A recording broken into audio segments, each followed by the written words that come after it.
Bonjour. Alors, excusez-moi parce qu'il y a une petite tache là qui m'emmerde, mais c'est pas grave. Alors voilà, en plus j'ai une voix un petit peu cassée parce que j'ai la voix complètement rouge.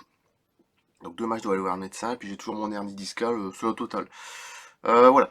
Alors revenir à tout sur danger, c'est vachement intéressant parce que c'est Bernard Bidot et sa rencontre avec les hommes en noir. Et là c'est du puissant, hein, c'est pas des trucs pour rigoler, hein. Là c'est vraiment costaud parce que comme il n'a pas écouté, les Men in Black après voilà, un problème de son oreille, il va être gravement malade.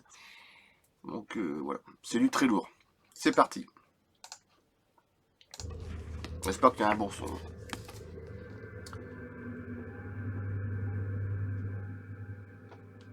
Donc si je fais pas une vidéo demain, ça sera après-demain parce que vu ma gorge comment elle était complètement rouge, c'est plus rouge, c'est rouge carlate, c'est mauve.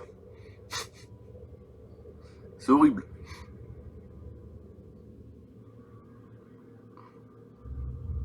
Vers un mort vivant.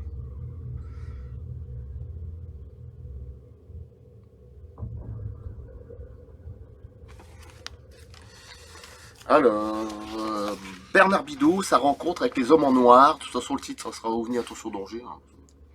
Voici une expérience que j'ai vécue face aux hommes en noir.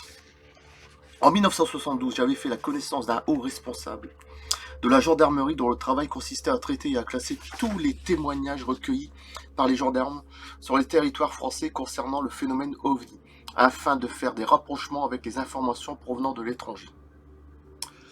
À cette époque, j'appartenais au GEPA, groupement pour l'étude des phénomènes aériens et des objets spatiaux insolites.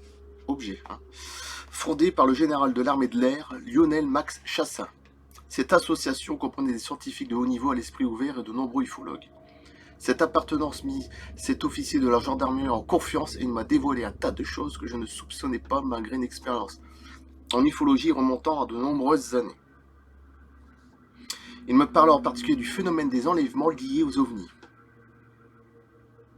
qui tracassait au plus haut point les autorités de l'État et selon ses dires de tous les États. Ce serait la principale raison du secret défense décrété par tous les gouvernements de la planète pour éviter la panique devant une situation que personne ne contrôle. Oui, de toute façon, c'est même pas à peine d'y penser.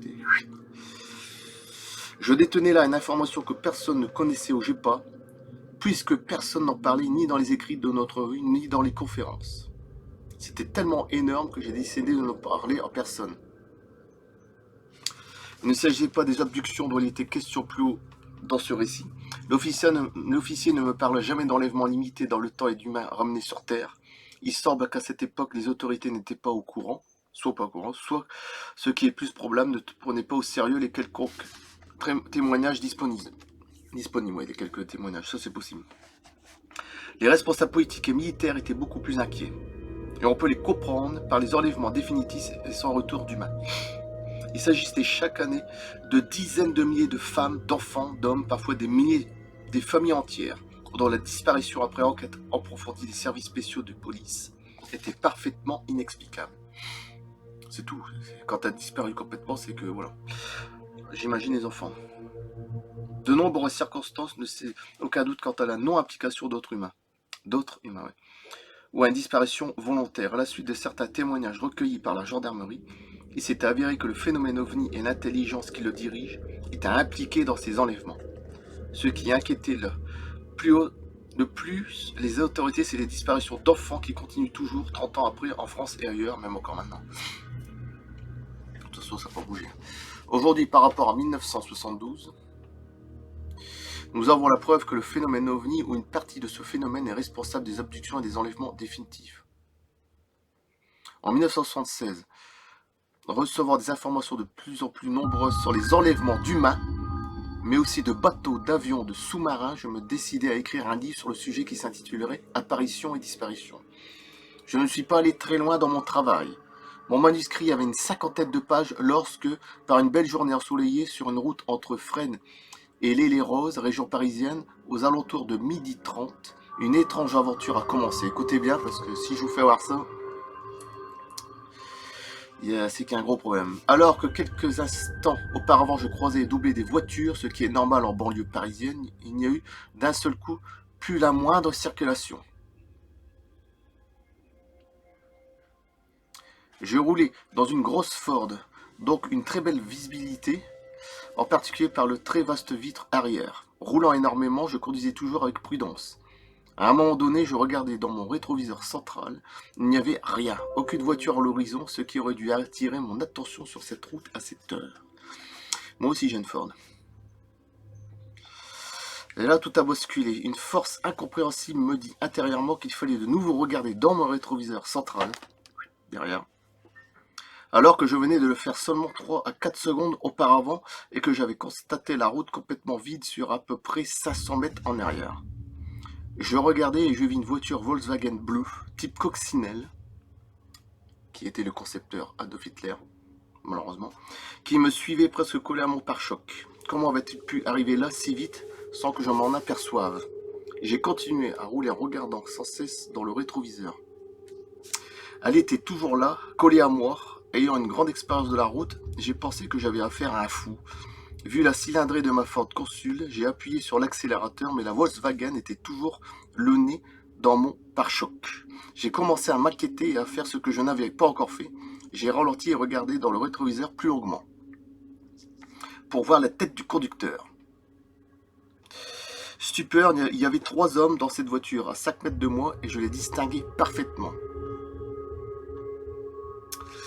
Tous les 3 étaient en costume noir, chemise blanche, cravate noire et chapeau noir. Tous les 3 portaient des lunettes de soleil à grosse monture, genre les lunettes d'Onassis. Je sais pas ce que c'est. Bref, avec des... Ouais, un truc comme ça, carré, je sais pas, rond. Avec des verres noirs si bien que je ne pouvais pas accrocher leur regard. Après les avoir bien détaillés, j'ai eu l'impression que c'était le moment qu'ils attendaient pour me dévoiler leur but. Une voix en français clair, comme s'il provenait d'un Walkman posé sur mes oreilles, se fit entendre à l'intérieur de ma boîte crânienne, me dit « Arrêtez d'écrire votre livre, arrêtez d'écrire votre livre ». Ni la voix ni le son ne pouvaient être passés d'une voiture à l'autre. De plus, comme tout le monde, j'avais l'habitude, il manque un dé, de capter un son lorsqu'il passait par mon oreille. Dans le cas présent, c'est comme si j'avais eu un haut-parleur dans la tête.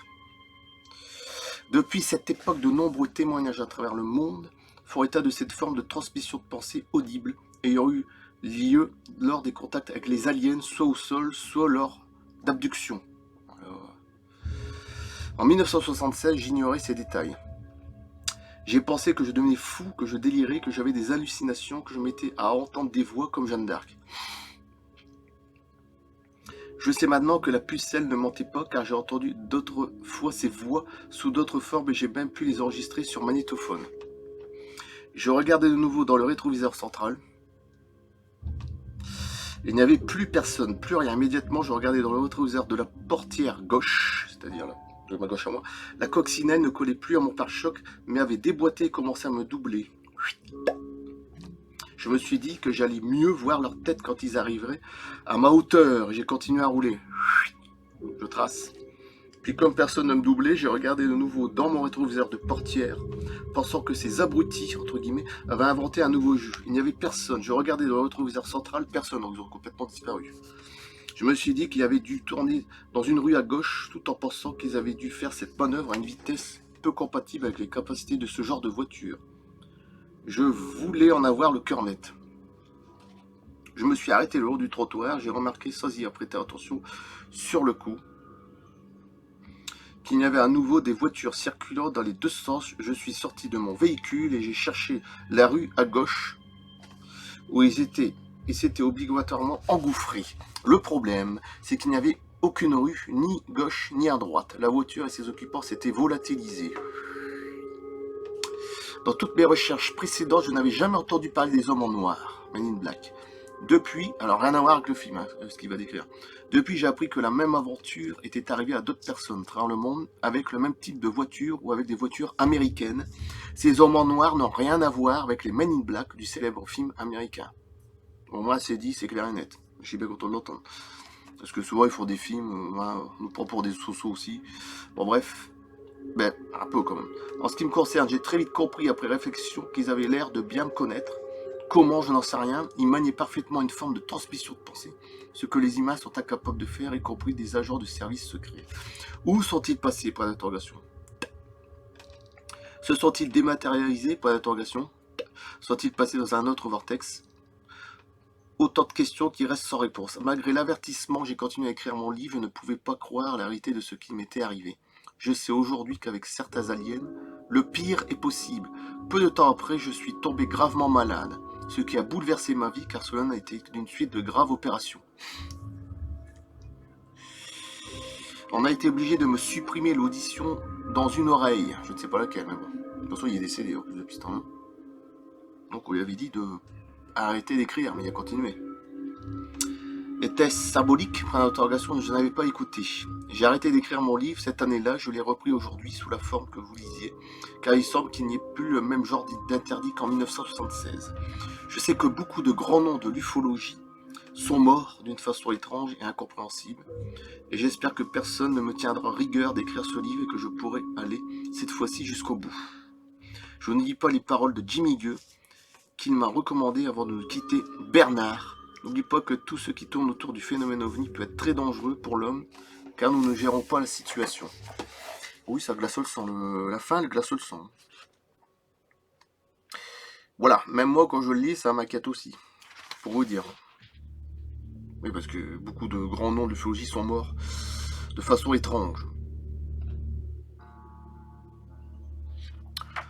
Bon, vous ne pouvez trop y penser, parce qu'on a déjà le coronavirus. Enfin, bref. Il y a tellement de trucs de toute façon bizarres. Bon. Encore une belle connerie aussi. Enfin, ça, c'est encore autre chose. Mais surtout, ça, c'est une belle connerie, je crois. Mais ça, là, ce que je dis là, non, ça, c'est. Enfin, pour moi, c'est très sérieux, ça.